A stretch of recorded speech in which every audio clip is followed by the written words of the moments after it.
Turning now to the very latest on the coronavirus here in Connecticut. After a slight increase in the number of COVID-19 hospitalizations yesterday, those numbers are going back down. That's a good thing. Here's a look at the latest data. In Connecticut, more than 41,000 people have tested positive.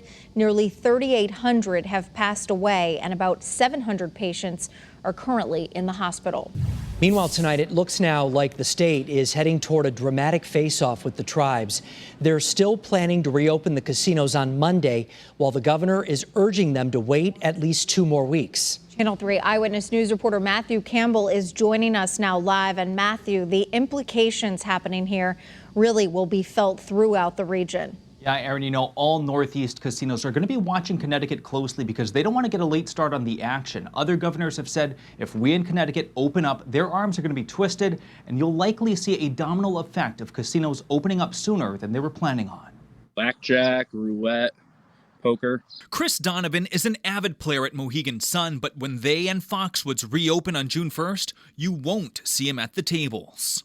I'm not going to go back until I know that everything is safe, everything is done the proper way. Last week, both casinos gave us a tour of what they'll be doing to ensure player safety. It includes limiting players at a table, plastic guards between people, turning off every other slot machine, and UV light devices in the air ducts. But that's not Donovan's concern. I definitely think they're doing the right thing, and I think that those guidelines will work. His main fear comes from his fellow gamblers. There's going to be probably hundreds of thousands of people going in there on like a daily to weekendly basis.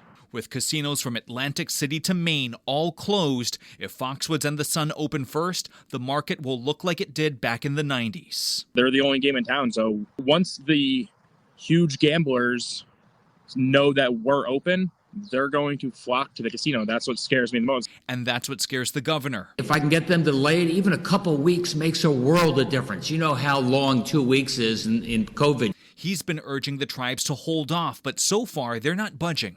We're talking to a sovereign nation, and they have their own set of priorities there. While the state has no say over the opening, its reach can extend to alcohol permits, and Lamont is considering playing that card. I noticed that the casinos in California, as they're opening, most of them are voluntarily not going to be serving alcohol, at least to start off. Makes pretty good sense to me. I find 3 drinks is not great for social distancing. I understand everything has to get back to normal at some point, and this is the first step for them. I'm curious and I'm nervous all at the same time.